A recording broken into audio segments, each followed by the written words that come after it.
¿Quieres incorporarte a la comunidad de Sierra de Historias? Pulsa el botón Unirme, apóyanos con tu contribución y conviértete en miembro de nuestro canal.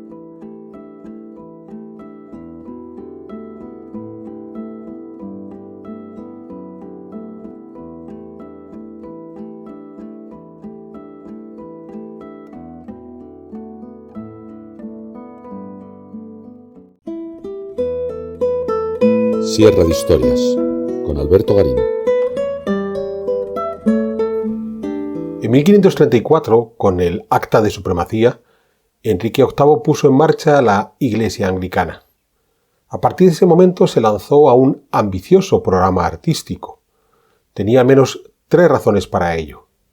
Por un lado, quería reforzar esa nueva legitimidad que había creado desde el momento que se había convertido en la cabeza de una nueva iglesia cristiana. Por otro lado, también quería satisfacer una necesidad de arte que hasta ese momento, previo a la constitución de la Iglesia Anglicana, no había logrado desarrollar sencillamente porque carecía de los suficientes fondos. Y ese es el tercer punto. Gracias a la expropiación de los bienes eclesiásticos, sobre todo los monásticos, Enrique VIII dispuso del dinero suficiente para ese ambicioso programa artístico. Con todo, para cuando muera en 1547, buena parte del trabajo quedará en marcha, será cuestión de, sobre todo su hija Isabel I, de concluir, y lo más importante, en ningún caso quiso apuntarse a las modas clásicas. Su mayor obsesión fue mantenerse dentro de la tradición inglesa, muy apegada al mundo medieval, porque sobre todo quería demostrar que era la cabeza de una iglesia cristiana que no tenía nada que ver con los papas de Roma.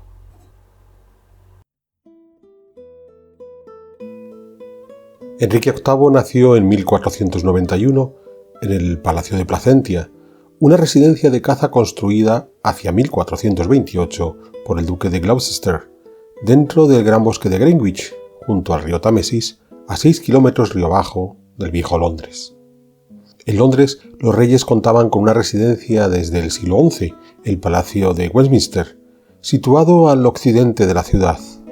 Al oriente de la capital, había una segunda residencia, la Torre de Londres, un castillo levantado a finales del siglo XI y que tenía un carácter más militar. Durante los siguientes 5 siglos, Westminster fue la referencia obligada para los sucesivos monarcas ingleses, que fueron enriqueciendo el palacio, añadiéndole nuevas estancias para la corte, para el parlamento o levantando sucesivas capillas, dominadas todas por el lenguaje gótico. Pero en torno a Londres, los reyes hicieron construir una serie de palacios de recreo, como el antes mencionado de Placentia, que sería uno de los preferidos de Enrique VIII, pues se desplazaba allí con frecuencia junto a su familia, aprovechando el cercano castillo de Greenwich para sus citas amorosas clandestinas. Placentia es un buen ejemplo de estos palacios ingleses de los siglos XV y XVI. Con una planta irregular, las edificaciones iban construyendo según las necesidades. El elemento común era una muralla que rodeaba el conjunto, caracterizada por sus almenas, en claro recuerdo de su función militar, pero con numerosos vanos de tradición gótica, que al abrir los muros reducían esa capacidad militar. Otro de estos palacios de la periferia fue el de Eltham, a una 20 de kilómetros al sureste de Greenwich. Comenzado en el siglo XIV, tiempo después el rey Eduardo IV hizo construir, hacia 1470, un soberbio salón con un artesonado apuntado, imitando el de Westminster, levantado casi un siglo antes, siempre dentro de la tradición constructiva gótica. Se ha considerado que fue en este palacio de Eltham donde pasó buena parte de su infancia el futuro Enrique VIII y donde el joven príncipe conoció a Erasmo, llevado allí por Tomás Moro. Pero de todos estos palacios suburbanos, hemos de quedarnos con el de Richmond, a una 12 de kilómetros al oeste de Londres, el único palacio que fue construido por Enrique VII, el padre de Enrique VIII, un monarca que ante los problemas financieros que tuvo, hubo de limitar sus gastos suntuosos, aunque ya vimos en la Sierra de Historias previa, dedicada a Enrique VIII, la capilla real monumental que Enrique VII se hizo construir en Westminster. El Palacio de Richmond se levantó sobre un palacio previo de finales del siglo XIII, destruido por un incendio en diciembre de 1497. En parte, debieron aprovecharse los cimientos de la construcción preexistente, lo que generó una planta irregular, cerrada, una vez más, por una muralla almenada y en donde competían las numerosas chimeneas con los chapiteles bulbosos de las torres. Esta solución de los chapiteles bulbosos se había puesto de moda en el Imperio y los Países Bajos en el siglo XV en las representaciones iconográficas del Templo de Salomón y del Santo Sepulcro, y de ahí pasó a la arquitectura, incluida la inglesa. El carácter funcional del palacio era aún más evidente si pensamos que la cúpula dominante al occidente del edificio era la de las cocinas. Con todo, se ha querido ver un rasgo renacentista en el hecho de que Enrique VII hizo colocar en Richmond una biblioteca real, algo que era bastante habitual en las residencias de los monarcas medievales.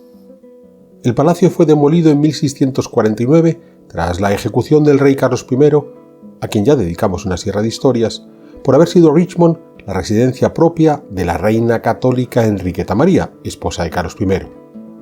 De aquel grandioso palacio solo subsiste la puerta de entrada. De partida, fue en esta serie de palacios medievales donde Enrique VIII pasó su infancia y adolescencia.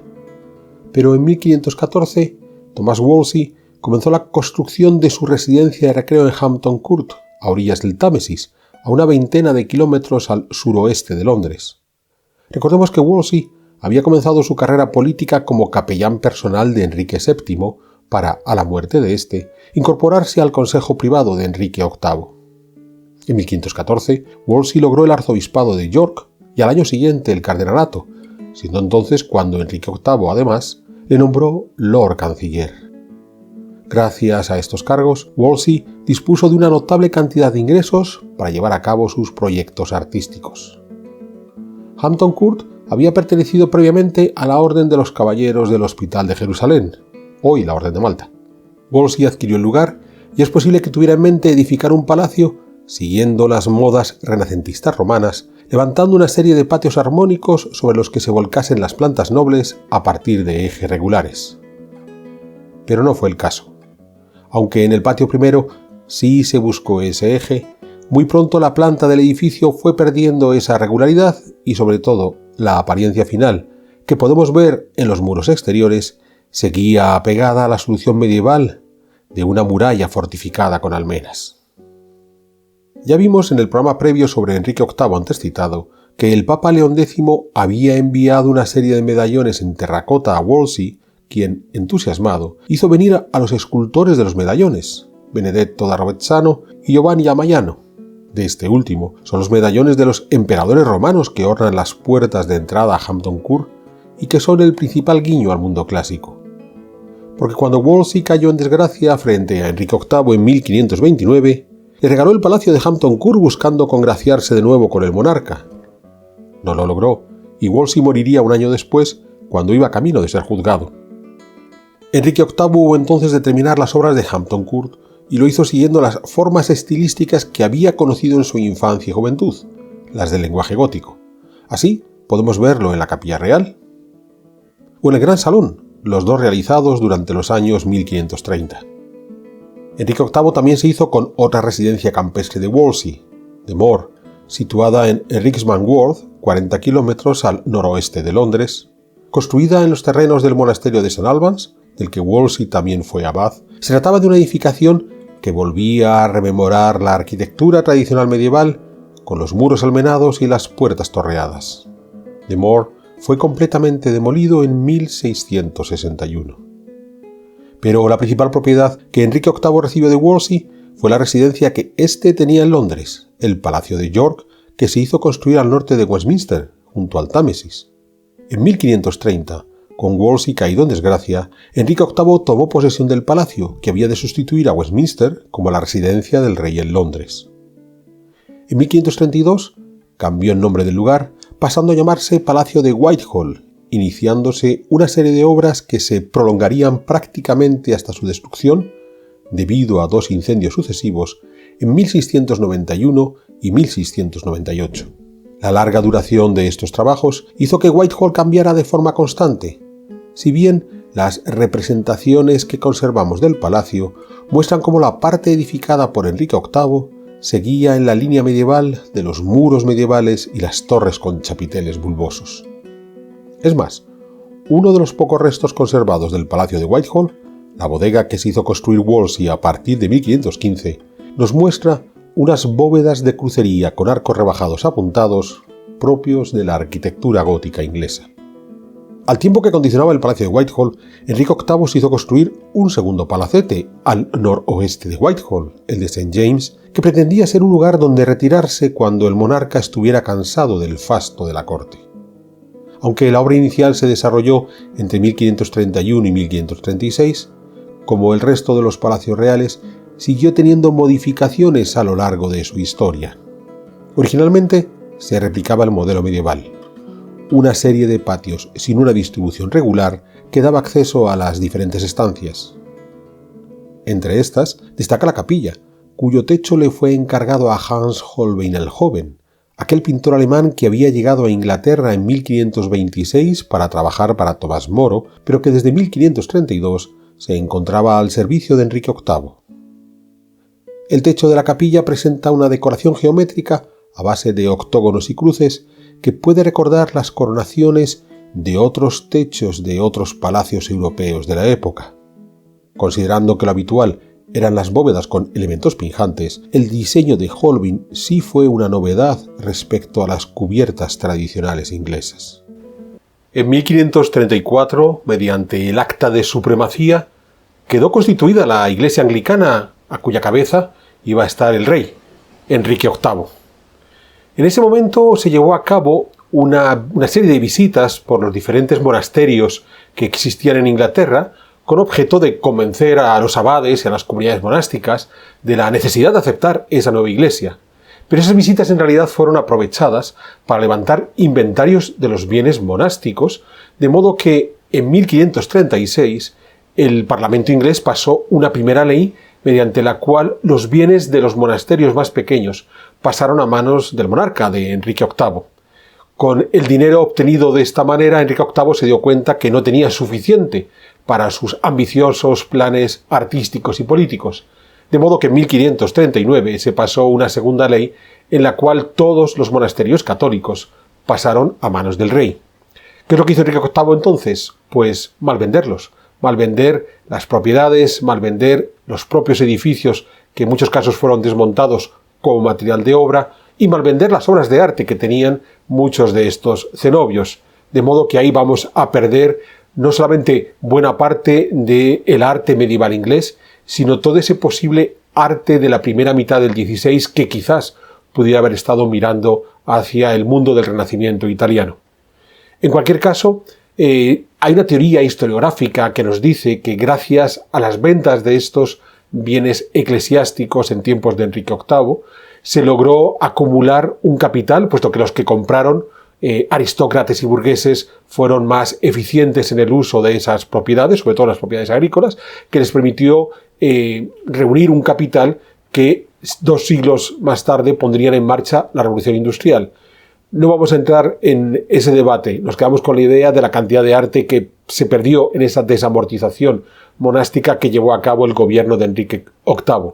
En cualquier caso, tras reunir ahora sí una cantidad importante de dinero, Enrique VIII ya se pudo lanzar a la construcción de esas grandes obras que tenía en mente, buscando siempre enaltecer ese prestigio un tanto decaído, desde el momento en que había decidido de una forma totalmente personalizada convertirse en toda una cabeza de una iglesia cristiana.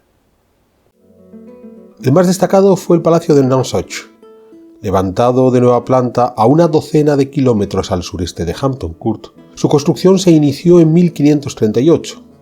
La idea era celebrar los 30 años del reinado de Enrique VIII y el nacimiento del ansiado hijo varón, el futuro Eduardo VI. Pero además, Enrique VIII, en su obsesión por mostrar su grandeza, como monarca, pero también como cabeza de la nueva iglesia anglicana, quiso construir un palacio que rivalizara con el de Chambord, que se había hecho construir Francisco I de Francia, y que para Enrique VIII era uno de los ejemplos más suntuosos de residencia real. Es indudable que hay cierto aire entre estos dos palacios-castillos. La obra de Nonsuch corrió a cargo de Christopher Dickinson y William Clement, los arquitectos a cargo de las reformas de Hampton Court, quienes establecieron una construcción a partir de dos grandes patios organizados en un eje único. Externamente, Nonsuch siguió presentando ese aspecto tan querido por Enrique VIII de fortaleza almenada con puertas torreadas. Al interior, los techos también empleaban el modelo de las bóvedas apuntadas de madera que hemos visto en Westminster o en Eltham. Todo esto lo sabemos por las descripciones conservadas en las fuentes, pues el palacio fue totalmente demolido en 1683. El principal cambio respecto a estas soluciones arquitectónicas tradicionales que estamos enumerando había de darse en la decoración de los muros, donde se hizo un uso importante de los paneles en estuco con motivos figurativos, algunos mitológicos, realizados por Niccolò da Modena, un artista de origen italiano que se había formado y trabajado en Francia desde 1516, sobre todo en las obras del Palacio de Fontainebleau, iniciadas en 1528. Niccolò da Modena viajó por primera vez a Inglaterra en 1532 para establecerse definitivamente allí en 1537. La presencia de un italiano se ha visto como una garantía de la introducción del Renacimiento en Nonsuch. Recordemos, no conservamos prácticamente nada del palacio. Pero hemos de recordar que Niccolò se formó en Francia, no en Italia, que cuando trabajó en Fontainebleau antes de su primer viaje a Inglaterra en 1532, aún no se había puesto en marcha la gran escuela de estucadores encabezada por Rosso Fiorentino, y que en los años que regresó a Francia entre 1532 y 1537, Niccolò está documentado por su labor como diseñador de mascaradas. En definitiva, que en ese empeño de modernizar la decoración de Nonsuch, Enrique VIII solo pudo contar con un artista, cierto que de origen italiano, pero que no pasaba de ser un segundón en el mundo del arte, lo que puede explicar la precariedad de los pocos relieves conservados que parecen venir de Nonsuch, aunque aún hubo sitio para algunas obras antiquizantes, como las que dibujó John Speed en su mapa del Surrey en 1610, y entre las que destacaríamos una fuente a Diana. Pero que Niccolò da Modena fuera una figura de segundo orden no ha de sorprendernos. Después de todo, Enrique VIII no tuvo esa querencia por los artistas italianos que sí tuvo Wolsey. Más allá de apoyarse sobre creadores ingleses, el monarca se sentía más cómodo con los artistas centroeuropeos y flamencos, como el ya mencionado Hans Holbein el Joven. Ya hemos señalado que Holbein, desde 1532, entró al servicio de Enrique VIII. Para ese entonces, Holbein había sabido unir el gusto por el naturalismo y los detalles de la escuela flamenca con la búsqueda de profundidad tan característica de la pintura italiana, algo que demostró con maestría en el cuadro de Los Embajadores, una obra además cargada con todo tipo de simbologías. Pero en 1537 elaboró uno de los retratos más famosos de Enrique VIII, y más allá de la imagen del rey, llama la atención la forma sobria de presentar esa imagen, como si Holbein diera un paso atrás a una forma más tradicional de pintar. Pero pudiera ser porque este retrato no era más que un estudio para una obra mayor que había de representar a la dinastía Tudor, un mural que estuvo pintado en una de las paredes del desaparecido Palacio de Whitehall y del que conservamos dos copias en miniatura realizadas por Remigius van Limput en 1667 y en 1669, donde en torno a una inscripción conmemorativa encontramos arriba a la izquierda a Enrique VII, padre de Enrique VIII, arriba a la derecha a Isabel de York, madre de Enrique VIII, abajo a la izquierda al propio Enrique VIII y abajo a la derecha a Jane Seymour, tercera esposa de Enrique VIII y madre de Eduardo VI. Ya hemos señalado que el mural original se perdió, pero conservamos un fragmento del dibujo preparatorio de Holbein que nos muestra cómo el fondo pintado por Limput es el original. Es decir, Holbein concibió un espacio clásico, prácticamente un arco de triunfo romano, para enmarcar a los Tudor, mostrando cómo esa querencia de Holbein por lo italiano seguía ahí, y Enrique VIII la permitía pese a su empeño por un arte más tradicional. Algo que quedó patente en una de las últimas obras que encargó Enrique VIII, la pintura del Campo del Paño de Oro, hoy conservada en la colección real exhibida en Hampton Court. En 1520, al sur de Calais, que por entonces aún era una posesión inglesa, se reunieron Enrique VIII y Francisco I, en aquel entonces, dos jóvenes reyes veinteañeros. La idea era reforzar su amistad sobre todo vis a vis de Carlos V, que acababa de lograr su corona imperial. La reunión estuvo acompañada de lujo y boato, aunque no todo debió salir bien, pues Enrique VIII terminó por aliarse con el emperador. Sabemos que los dos reyes llegaron a competir en una pelea que perdió en inglés, quizás de ahí su cambio de alianza. En 1545, 25 años después, Enrique VIII quiso rememorar aquel acontecimiento, quizás el más señero de su vida internacional, pues fue de las pocas veces que recibió a lo grande a otro monarca europeo, Francisco I de Francia, con el que se había empeñado en compararse todo el tiempo, como acabamos de ver con el proyecto de Nonsuch, que copiaba al Chambord del rey francés. Sin duda, el cuadro del Campo del Paño de Oro ejemplifica bien el gusto artístico de Enrique VIII, pero además sus ambiciones políticas. No fue un gran rey viajero, no tuvo victorias destacadas, no pudo mostrar su boato más allá de su pequeña corte. De modo que cuando pidió un cuadro cantando sus glorias, hubo de rememorar aquellos días de fiesta de 1520. Por supuesto, alterando un tanto el relato. En aquella reunión desempeñaron un papel clave Wolsey y Catalina de Aragón, la primera esposa de Enrique VIII, pero es difícil encontrarlos dentro del cuadro. De las competiciones tenidas con Francisco I, solo queda una justa de caballeros a la que asisten los reyes acompañados por las reinas desde el palco. Nada de rememorar peleas perdidas. Pero quizás lo más representativo fue el castillo efímero que se levantó en el campo de la reunión, que más que una réplica del que se pudo construir en 1520, el que vemos en el cuadro parece una declaración de cómo era la arquitectura que le gustaba a Enrique VIII para 1545. Un gran bloque fortificado con torres y almenas, donde solo en la entrada encontramos un guiño clásico con esos pilares corintios que enmarcan la puerta. El rey inglés parecía dejar claras sus intenciones. Sí, como el resto de los monarcas europeos, podía ser hijo del mundo clásico, pero por encima de cualquier otra cosa, Enrique VIII había de imponer la voluntad de la fortaleza inglesa, ese castillo torreado y almenado, un arte de tradición medieval que sólo aceptaba tímidos guiños del Renacimiento católico. Enrique VIII murió en 1547, 2 años después de pintarse ese cuadro del Campo del Paño de Oro. Su reino y su nueva iglesia parecían quedar asegurados gracias a su joven hijo Eduardo VI, aunque solo tuviera 9 años de edad. No sería el caso, pero eso ya es tema para otra sierra de historias.